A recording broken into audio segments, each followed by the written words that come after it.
Hello world, from whichever time zone you're catching me from, my name is MD90. Welcome to my YouTube channel. If you're not subscribed to the channel, make sure you hit that subscribe button, turn on the bell notification to all so that you do not miss the uploads that come out. And the easiest way for you to navigate the channel is to head to the playlist. You'll find videos curated for you based on your interest. So if you're interested in the Kutika podcast, you'll find a playlist for that. For news and trends, there's a playlist for that. Exclusive with MD90, a bunch of playlists that are created based on your interest. So the easiest way to navigate the channel is head straight to the playlist and you'll find what you're here for. Consider becoming a member of the channel. Right next to the subscribe button is a join button. You click on the join button so that you can become a member of the channel. You support the team on the production and a number of things that we're doing here, and we appreciate that. Well, as you may be aware, former Minister of Information in the Patriotic Front, Chishimba, a member of the Central Committee, has been incarcerated in Kasama and is facing a number of court cases still. So in as much as he's been incarcerated, he still appears for a number of court cases that he still has that are pending. So there's been a development the past 24 hours. He's been in the news. It seems like his health has been deteriorating the time that he's been in prison. So there's been an appeal from his family and members of the Patriotic Front trying to get him help while he still serves his sentence. He made it clear that he had no intentions of appealing the sentence that he's currently serving. It should be like a 6 months sentence with hard labor with regard to statements that he had made during the 2021 general elections in the build up to that. So he says he's going to serve out that sentence, but he still has a number of court cases still going on. So according to the Patriotic Front, which was put out by Emmanuel Mwamba an hour ago, this is a statement. So an update, Kambwili allowed him to access urgent medical treatment. Last night, prison authorities transported former cabinet minister and Patriotic Front member of the Central Committee, Honorable Chishimba Kambwili, from Milima Correctional Facility in Kasama to Lusaka. Since he has been seriously unwell and has been seen by doctors at Kasama General Hospital, the family hoped that Honorable Kambwili was being evacuated for specialized treatment either at Mainasoko Medical Center, the University Teaching Hospital, UTH. But it has sadly turned out that he was being taken to Lusaka Magistrate to face a case of unlawful assembly. You may remember that Honorable Kambwili was arrested and charged with unlawful assembly, allegedly threatening violence in relation to a gathering that took place at his residence in Lusaka, where youths were protesting the high cost of living. Honorable Kambwili is currently serving a 5 months jail sentence after losing his appeal against the conviction for allegedly expressing hatred and ridicule based on tribal or place of origin. This relates to remarks he had made on radio broadcasts in 2021. This follows the decision by the Kasama High Court to uphold the magistrate court decision on July 14th, 2025. He began serving his sentence immediately. We now understand that Honorable Kambwili, despite his serious illness, has been taken back into a prison facility without affording him the opportunity to access medical treatment. We appeal to Minister of Home Affairs and Security, Honorable Jack Mwimbu, and Commissioner of Correctional Services, Mr. Frederick, to ensure that Honorable Kambwili is afforded the urgent opportunity to seek medical treatment owing to his acute medical condition, and signed off Emmanuel Mwamba, Chairperson for Information and Media, a member of the Central Committee for the Patriotic Front. So that's the situation happening with Chishimba Kambwili. Obviously, Mao Sampa also weighed in the situation. He had put up a statement with regard to the same. This is a Batero Member of Parliament. He says Kambwili is very ill and currently on a dilapidated ambulance from Kasama to Lusaka Mainasoko by road. Where is Boma Flying Doctor's ambulance? He asks. Hello Ngafwa, at burial is public interest, while his health is not. We must preside with NBC live coverage. He laughs it off. So you're saying instead of transporting him via road, why didn't they airlift him so that he can go to Mainasoko, according to Mao Sampa? That's the Senatorial Member of Parliament weighing in on that issue. And then the UPND put up this post with regard to the Zambia flying doctors evacuates critical patients from Chipata to Minasoko. So pretty much another patient was evacuated. The two are not related, but it's a comment that Joseph K put up on that repatriation of that patient. So he asked the same. Mingalato kind of posting, avoiding the question about how Chishimba Kambwili was evacuated to Minasoko using dilapidated ambulance, he asks. And then the UPND responded to that to say, he's a convict. So simply saying Chishimba Kambwili is a convict, so he cannot compare the two. That's the response he got from that. But in other news, as you may remember, the relationship between Zambia and the US has been very solid. But of recent past, the past 24 hours, some new developments have emerged. So Oliver Shalala put up an image of where during the visit of then Vice President of the US, Kamala Harris, when she was in Zambia. So he had put up the United States Vice President Kamala Harris reacts to seeing giraffe and zebras in the State House grounds during the press conference with President Hichilema in 2023.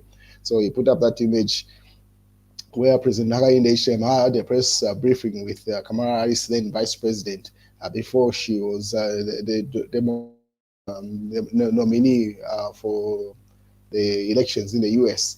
And then, this is what has happened. The last 24 hours is the US visa is what has been in the conversation. So according to the news diggers, US visa gets harder. Zambian travelers to deposit 15,000 USD as they travel to the US. That's one of the conditions they put. So some of the details that have emerged, starting August 20th, 2025, Malawi and Zambia national US business or tourist visas will be requested to pay 15,000 US dollars deposit. The measure is part of a one-year pilot program introduced under the Donald Trump administration aimed at reducing visa outstays. The bond will be refunded in full if travelers comply with all visa conditions, but forfeited if they remain in the US beyond their authorized stay. So according to 2023 data from the US Department of Homeland Security, approximately 14% of Malawian visitors and 11% of Zambian visitors overstay their stay in the US, and that is why that has been implemented. So 11% of Zambians that travel to the US seem to overstay their welcome, and that's why that 15,000 USD has been added to that. Obviously, Zambians haven't received that very well. So Chitamalamwe weighed in to say, did you know that an entry visa into Zambia only costs American citizen 25 US dollars or 40 US dollars? So he's doing the comparison to say, in as much as Zambians get to pay a lot of money to get the US visa. Now, additionally to what they pay for their US visa, they'll be required to make that 15,000 USD payment. So you simply ask him to say, what's going on? And then Tracy Kakoma in the comment section reacted to say, and it costs it costs British citizens £0 to come to Zambia. Check the other way around. You think you are applying to go to heaven. So Tracy also brought up the issue to say it's not only the United States, even the UK, that how much Zambia pay for their visas. What is the UK citizens coming to Zambia at £0? So that's a conversation. And obviously, Emmanuel Mamba weighed in. Also, he's still in the US, though. He's putting up this statement. So out of 15.3 million foreigners in US, there are only 1,500 Zambians, but the country has received punishment. So he puts up a statement to say only 1,500 Zambians are in the US that are accounted for. So then where is the punishment coming from out of the 53 million foreigners?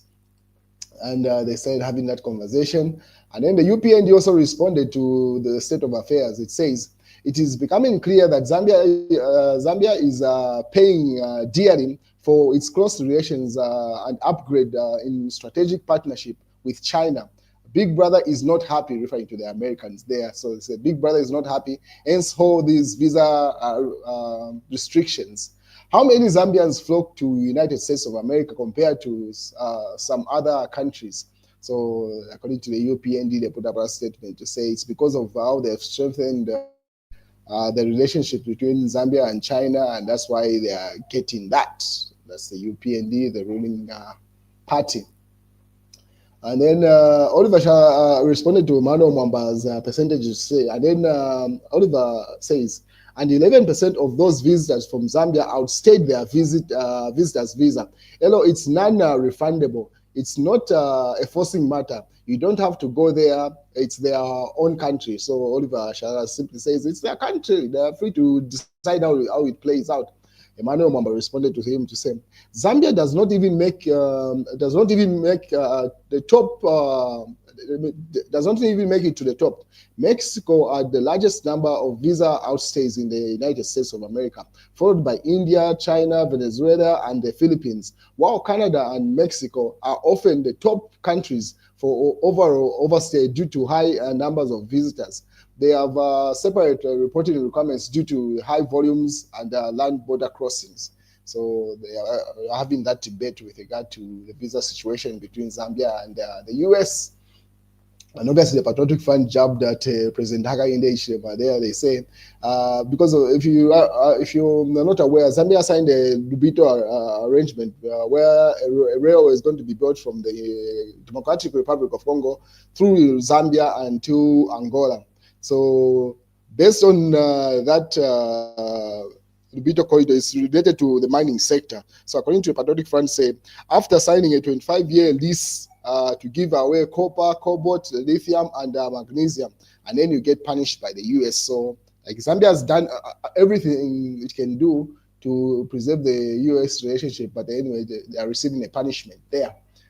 And then Oliver Shara simply responds to this. He says his plan is to say the most lies, most despicable things, including that Zambia is dangerous, annoying many people, then claim his life is in danger and hence asylum application. So I don't know if he's referring to Emmanuel Mwamba here or he's referring to Chirfeteari, but he just put that as a blanket statement. Whoever the shoe fits can wear it.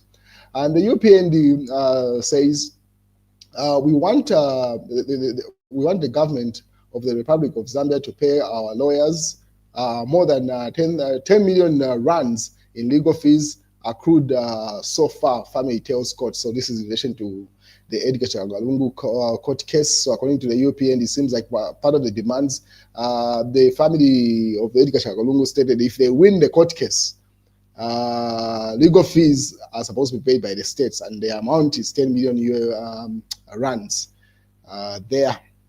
What else? And then some US removed citizens from Chambeshi after spill. So there's been acid spill that went through Mwembeshi River and then now Chambeshi area, and it went as far as Kambwili River. And the US seems like because of the poisoning around those areas, it has advised its citizens to move away from those areas. So that's where that statement is coming from. Mfuwe by-elections attract 500 police officers. So Mfuwe is about to have by-elections. Today was the last day of campaigns. So tomorrow we are having by-elections in Mfuwe. And then the police that have been deployed in the area have also been ordered drink beer, be dismissed. Commissioner warns Mfuwe deployed cops for the by-elections. So the police officers that have been deployed in Mfuwe have been warned, should any one of them be found consuming alcohol during this period, they will be dismissed. Not only just penalized, but they are dismissed. So that's a good step. People are happy with that. Daily Nation, UPND lack internal democracy, says ACA. And then smelter challenges hit copper mines. That's what else is in the Real Times? Chingola woman kills hubby with help of brother after an argument from a drinking spree.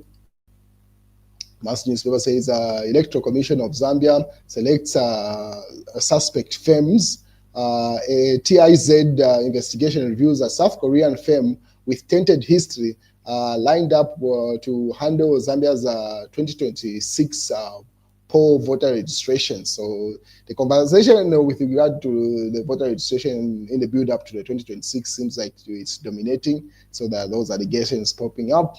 Then, according to Makebi Zulu, he says, you won't die if you don't attend the funeral. Makebi tells Hichilema. So that's a family spokesperson still insisting that President Hakainde Hichilema should not attend Edgar Chagalungu's funeral, and he put up that statement.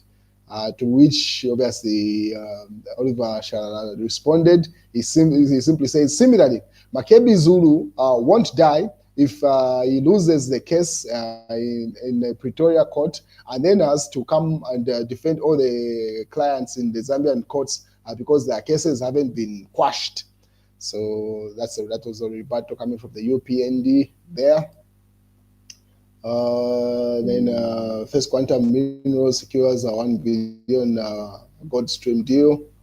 What else is in the news? Daily Liberation.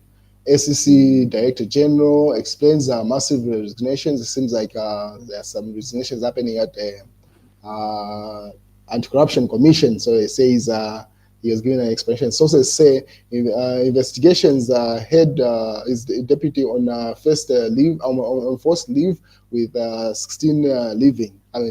So that's what's going on to the Anti-Corruption Commission, and that's the news, ladies and gentlemen.